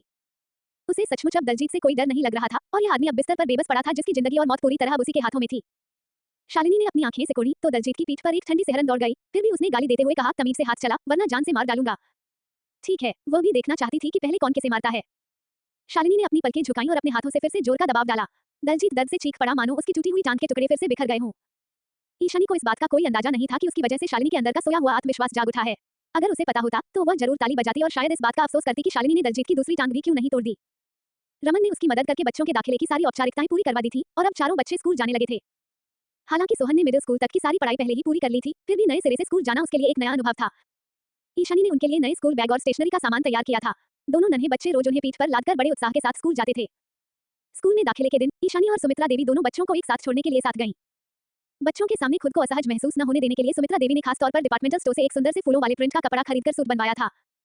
रोजाना बढ़िया और पौष्टिक खान पान की वजह से सुमित्रा देवी के रूप रंग में गजब का बदलाव आ गया था।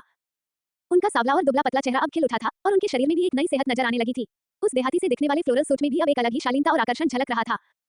चाची और बहू की यह जोड़ी जब गल्ला गोदाम प्राइमरी स्कूल के दफ्तर में पहुंची तो उनका स्वागत करने वाले प्रधानाचार्य शर्मा हैरान रह गए। वजह ये नहीं थी कि वे बच्चे ग्रामीण इलाके से आए थे, बल्कि उनका पहनावा और शालीन रूप किसी शहर के रईस परिवारों से कम नहीं लग रहा था। प्रधानाचार्य शर्मा ने अपनी हैरानी को छिपाते हुए बड़े ही शालीन अंदाज में कहा, सोहन पहली कक्षा की पढ़ाई जारी रखेगा। मैं किसी शिक्षक को कहकर उसका छूटा हुआ पाठ्यक्रम पूरा करवा दूंगा। जहां तक बाकी तीनों बच्चों का सवाल है, वे अभी कुछ दिनों तक कक्षाओं में बैठकर पढ़ाई की प्रक्रिया को समझ सकते हैं, और सितंबर में जब नया सत्र शुरू होगा तब वे औपचारिक रूप से बालवाड़ी में दाखिला ले सकते हैं। प्रधानाचार्य शर्मा का सुझाव बहुत ही समझदारी भरा था, लेकिन वे इस बात से अनजान थे कि सोहन और किंजल कोई साधारण बच्चे नहीं बल्कि बहुत तेज दिमाग वाले थे। ईशानी ने तुरंत कोई जवाब नहीं दिया, बल्कि अपनी नजरें दोनों बच्चों की तरफ घुमा दी। तुम लोगों का क्या विचार है? अभी क्लास अटेंड करना चाहते हो या सीधा दाखिला? किंजल ने अपनी नाक सिकुड़ते हुए कहा, मम्मी, बालवाड़ी का सिलेबस तो बहुत आसान है। भैया और मैंने वह सब पहले ही पढ़ लिया है। लेकिन वह थोड़ी देर के लिए रुकी और छोटू की तरफ देखा, लेकिन छोटू दीदी ने अभी यह सब नहीं पढ़ा है। मैं उनके साथ ही बालवाड़ी में बैठूंगी। किंजल दीदी, तुम कितनी अच्छी हो। छोटू ने किंजल का हाथ थाम लिया, उसकी आंखें खुशी से नम हो गईं। ये सब उसकी नासमझी की वजह से था कि छोटे भाई बहनों को भी उसके साथ शुरुआती बच्चों वाली कक्षाओं में बैठना पड़ रहा था। वो पक्का मन लगाकर पढ़ेगी ताकि अपने छोटे भाई बहनों को पीछे न छोड़े। ठीक है, तो तुम लोग अभी जाकर कक्षाओं में बैठ सकते हो। मैं किसी शिक्षक को बुलाता हूँ जो तुम्हें तुम्हारी क्लास तक छोड़ दे। प्रधानाचार्य शर्मा बच्चों की इस मासूम और प्यारी सी बातचीत पर मुस्कुरा उठे, और उन्होंने किंजल की बात को बच्चों का बचपना समझकर ज्यादा गंभीरता से नहीं लिया। शहर के बच्चे भी ये दावा करने की हिम्मत नहीं करते कि बालवाड़ी का पाठ्यक्रम बहुत आसान है, फिर ग्रामीण बच्चों के बारे में तो कहना ही क्या था। मैडम, जरा यहाँ आइए और इन्हें इनकी क्लास तक पहुंचा दीजिए। प्रधानाचार्य शर्मा ने दरवाजा खोलकर आवाज लगाई, और एक लंबी और रूपदार व्यक्तित्व वाली महिला अंदर दाखिल हुई। उनके बाल छोटे कटे हुए थे और उन्होंने हरे रंग की लेलिन की यूनिफॉर्म पहन रखी थी। वह दरवाजे पर ऐसे खड़ी थी मानो कोई फौलादी खंभा हो। उनकी बनावट और तेवर किसी शिक्षिका से ज्यादा एक फौज की अफसर की तरह लग रहे थे, और उनके चेहरे के वे तेवर कुछ कुछ जाने पहचाने से लग रहे थे, मानो उन्हें कहीं पहले देखा गया हो। ईशानी ने थोड़ा गौर से देखा तो वह महिला भी उसी की तरफ देख रही थी। ईशानी के उस बेहद आकर्षक और निखरे हुए चेहरे को देखकर उस महिला की आंखों में एक पल के लिए उलझन उभरी, और फिर उसकी जगह व्यंग्य ने ले ली। कॉमरेड ईशानी, कॉमरेड सुमित्रा, ये दिल्ली से आई शिक्षिका अलका जी हैं। अब से यही इन तीनों बच्चों को पढ़ाएंगी। प्रधानाचार्य शर्मा को इस बात का कोई अंदाजा नहीं था कि दोनों के बीच कोई समीकरण है, और वे बड़े उत्साह से उनका परिचय कराने लगे। अलका, ईशानी की आंखें चमक उठी। अगर उसे ठीक से याद है तो वीर की बहन का नाम भी अलका ही था। क्या ये वही लड़की थी? लेकिन वह भला सोनबेई काउंटी में क्या कर रही थी? ईशानी के दिमाग में यह सवाल कौंध गया। मूल उपन्यास में खलनायक की बहन के किरदार पर बहुत ज्यादा विस्तार नहीं दिया गया था। उसमें बस इतना ही लिखा था कि वह बहुत जिद्दी और घमंडी स्वभाव की थी, हमेशा मुख्य नायक नायिका के रास्ते में रोड़ा अटकाती थी, और अंत में एक बेकाबू ट्रक की चपेट में आकर उसकी दर्दनाक मौत हो जाती है। और उसके इस भयानक हादसे में जान गंवाने में अब सिर्फ आधे साल का ही वक्त बचा था।